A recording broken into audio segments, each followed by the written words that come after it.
Is this thing on? What's going on, guys? Ryan with Jedha Patrol back. Another video. Today, I have the newly released, I guess about a week ago, the KX Enforcer Droid from Hot Toys. I'm actually excited about it. I want to see, is this an acceptable replacement or stand-in for those of you who missed out on K2SO from Rogue One many years ago? Like many years. Now, if you might not know this, but K2SO was the very first pre-order I ever made for a Hot Toys figure. It's not the first figure I had in hand, but it's the very first pre-order I had for Hot Toys. So, special place here in the heart. Obviously, Rogue One is my favorite Star Wars film. I got a bunch of Rogue One. Anyways, I got stuff. It's one of those things. But I do have this KX Enforcer Droid from a show that wasn't my favorite show. But we're going to check it out anyways. If you want to get one for yourself, check out Pop Collectibles. Link in the description below. Let's get to the unboxing.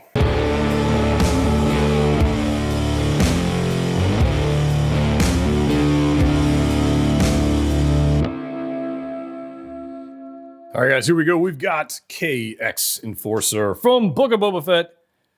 Could not be more excited for this one. 2023 has been a crazy year for Star Wars collectibles in the Hot Toys land, and this is going to be another great addition to the collection. Now, I do have the original K2SO. I did a review on that way back when. Go check it out if you feel like seeing the terrible video. Anyways, here we go. TMS072 is this one. We've got our KX droid on here. Looks battle damaged and weathered and all kinds of crazy stuff. And for whatever reason, Tatooine, kind of a weird option for that, but who the hell cares about a box? Certainly not me. All right, here we go. Our scene from the Purge of Mandalore. That's a nice photo. Kind of dig that. Who's army building this guy? Does anybody get multiples of this? I got two, but army building? I don't know. It might be a thing. Certainly another potential high value collectible going forward, because this guy in the States, at least at your place, some people get things, is already sold out. So there's that. Surprisingly enough, this was a heavy box. I don't remember the other the original K2SO being this heavy, but then again, it has been like, I don't know, 5 or 6 years since I've had that figure. But let's go ahead and open this thing up. Let's get this guy opened up, see what this is all about. Come on, you can do it. Thank you. Wow, here, okay, all right. There's some definite differences between this guy and the original. We'll get into that. I do have that one. We'll break it out for comparison. Now, the body itself, like the actual mold and sculpt and everything, one I would assume is going to be exactly the same, but the paint application is vastly different. Just right out of the box, vastly different paint application. Interesting. Now, it's got a lot of plastic bits, but let's just take a quick look at this, and we'll get back here in a little bit, but there is a lot. This is a significantly different paint application than K2. I mean, there's a decent amount of weathering going all the way around this guy. But we'll get to that. Let's see what else is in the box. Let's see what we got going. Oh, it's got a... let me put him right here for a second.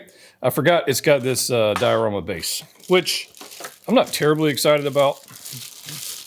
But it's got to be better than the one that came with K2. Like, that stand is crazy. But here's your base. Hints of red. This is, just taking a look at it, it's the same one that came with the Battle Damage Mark 85. It does appear that way. Yeah, it's exactly the same. Paint application is different. The sculpt on it, and these diorama bases Hot Toys has given us recently, especially the Spider-Man figures, the battling Spider-Man. The paint, not to say the paint, the sculpt was very soft. And this is supposed to be some kind of rock, I guess, and it's just super flat. The paint application is a little weird. This is not on my list of favorite things that I've gotten from Hot Toys as far as bases go. Maybe a complete repaint. But I get where they're going for, but I don't know. I guess the red is supposed to be blood?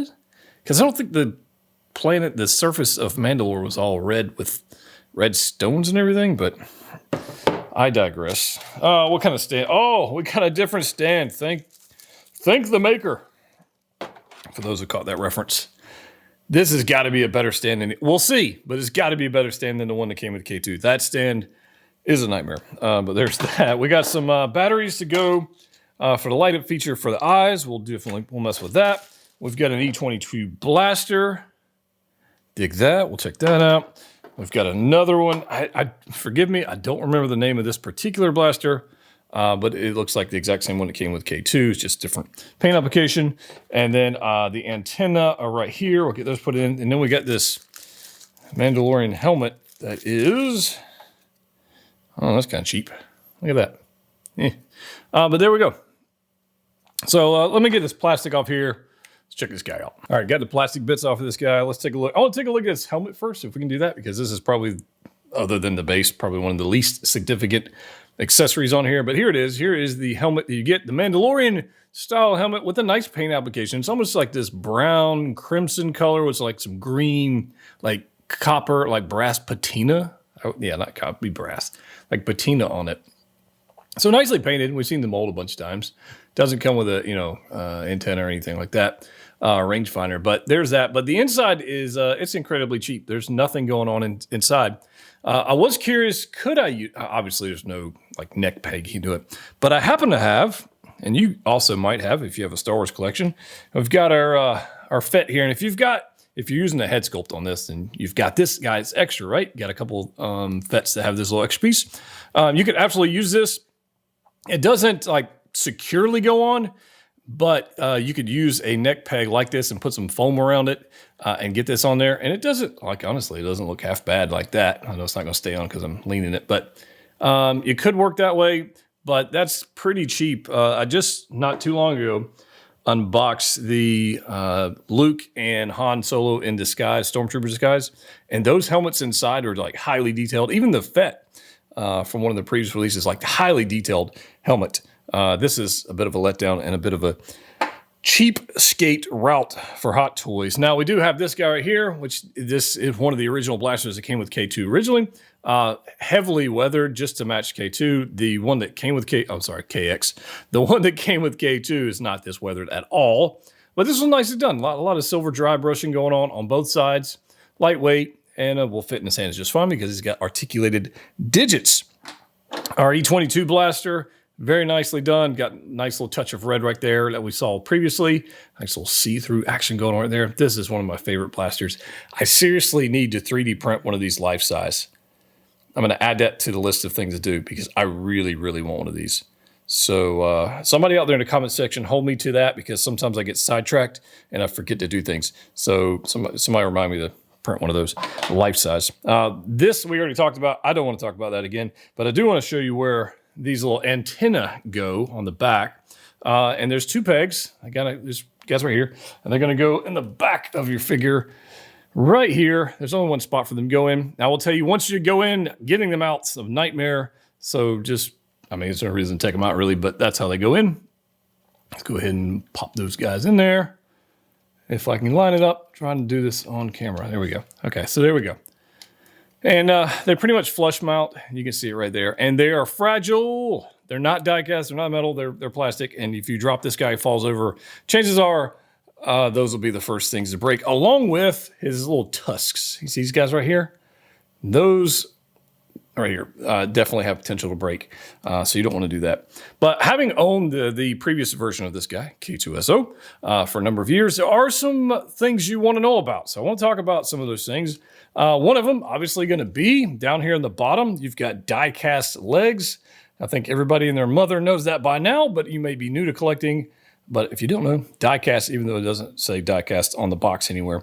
Nice weight down here to hold it. And as far as stability goes, I've never had a problem with K2SO falling over unless he's just poorly posed and like not balanced.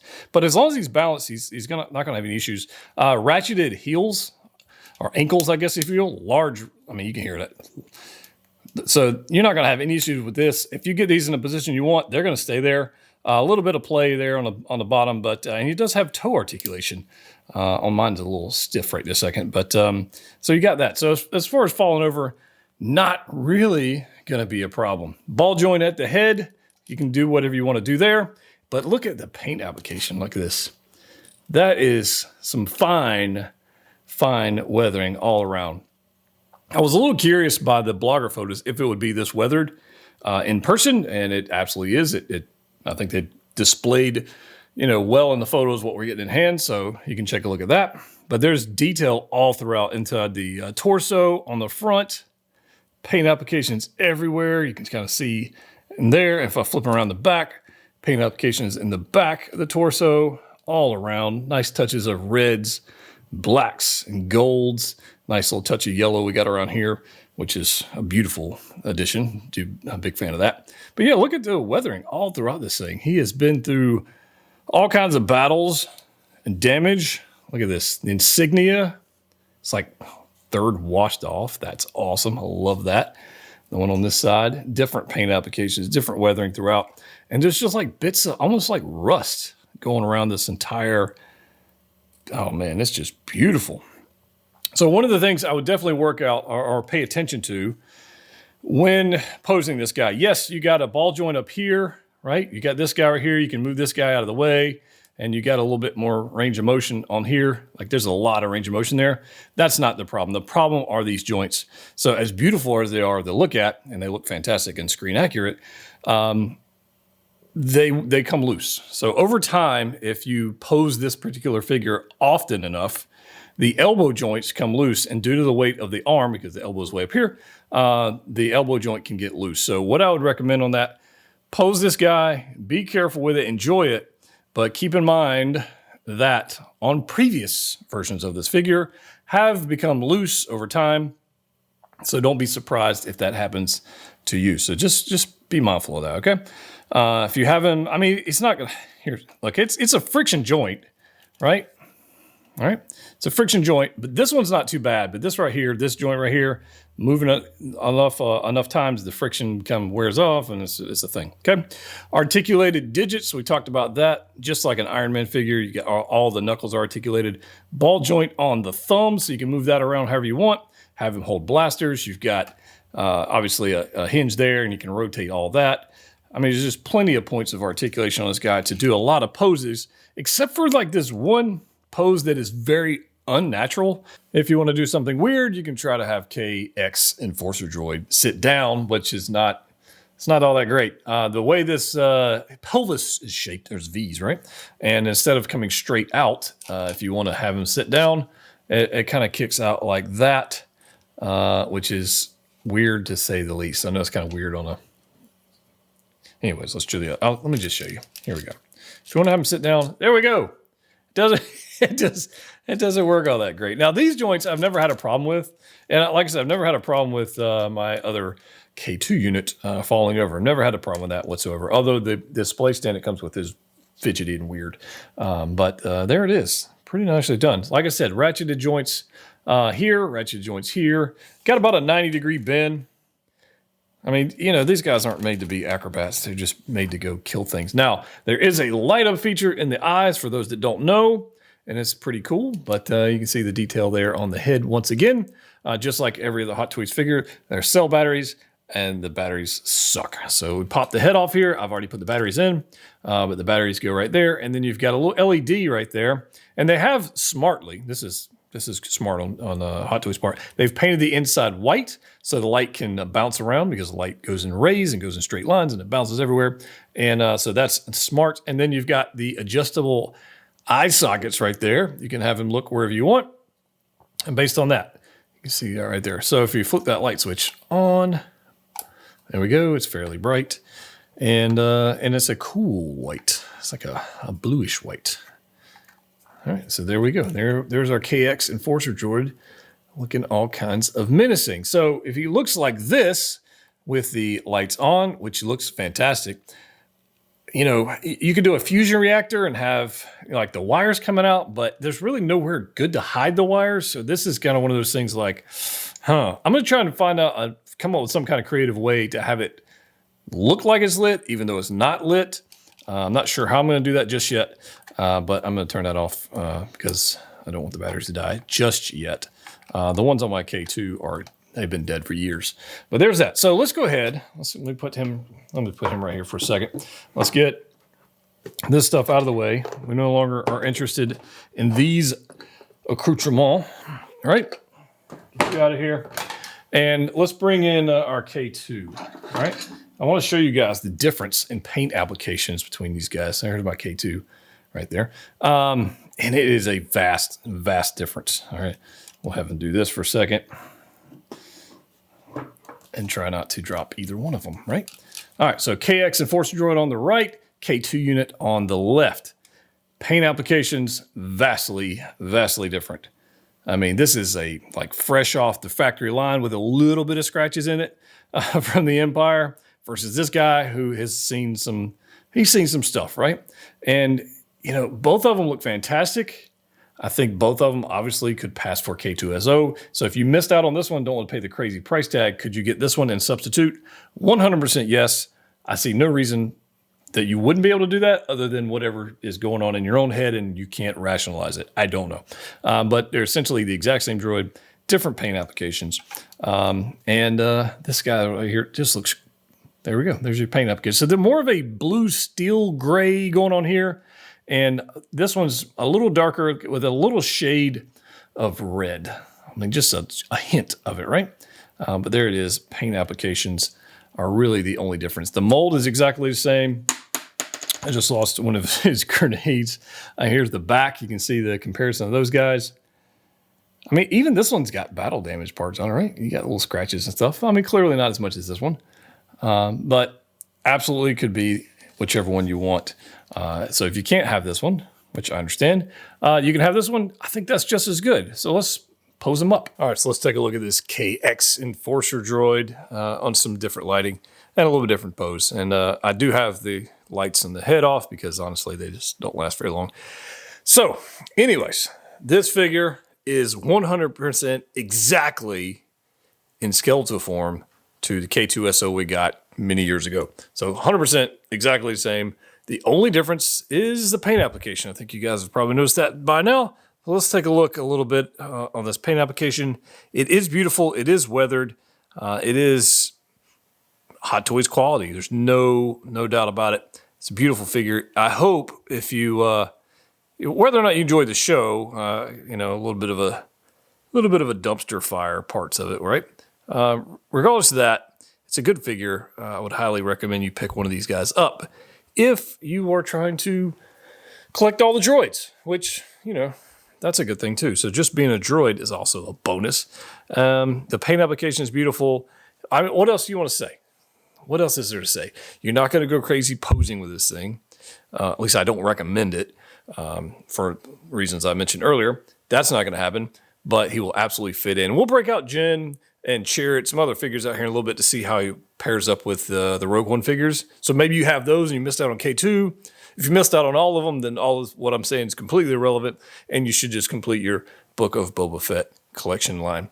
But regardless of any of that, it does look good. So we're going to keep this review short and simple, guys. The answer is this acceptable for K2SO replacement?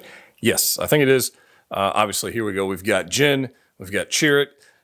Eventually, in the next 1,000 years, we might get an Andor. Who the hell knows? I don't know what's going on with that. But it absolutely could stand in. The scaling, obviously, is perfect because it's the exact same figure, different paint job. And it might be possible. I don't know the answer to this, but somebody out there will try. It might be possible to maybe get some of the weathering off. I've seen some people do that with the chrome on the Chrome Mando. Some people like taking some mineral oils or whatever and taking some stuff. Maybe you could do that. I'm not going to try it because it doesn't bother me, but somebody out there will probably try to find a way to make that happen. But right here's my prediction for this particular figure, right? As we look at him with Chariot and Jyn here. My prediction is most people are going to skip this figure because it has Book of Boba Fett and it doesn't have the same paint job as K2. Most people are going to skip it. And then after it sells out, people are going to be like, damn it, I had my opportunity and I missed it. That's what I think is going to happen. You know, it is what it is. And that's fine because there's always another figure. Hot Toys is always announcing something new. And that's the good thing about collecting. There's no shortage of things to collect. But I would absolutely pick this up if you are into it. If you're just into droids, it's a great droid. It's great stuff here. I would recommend it. Like I said earlier, I got mine at Pop Collectibles. If you want to get one for yourself, link in the description below for that. Stay tuned to the channel. I've got too many unboxing. Got 3D printers showing up almost every freaking week, it feels like. So I got some cool stuff going on the 3D print side. And I got another lightsaber to check out. So stay tuned for that. It's going to be pretty cool. As always, collect what you like. See you next time.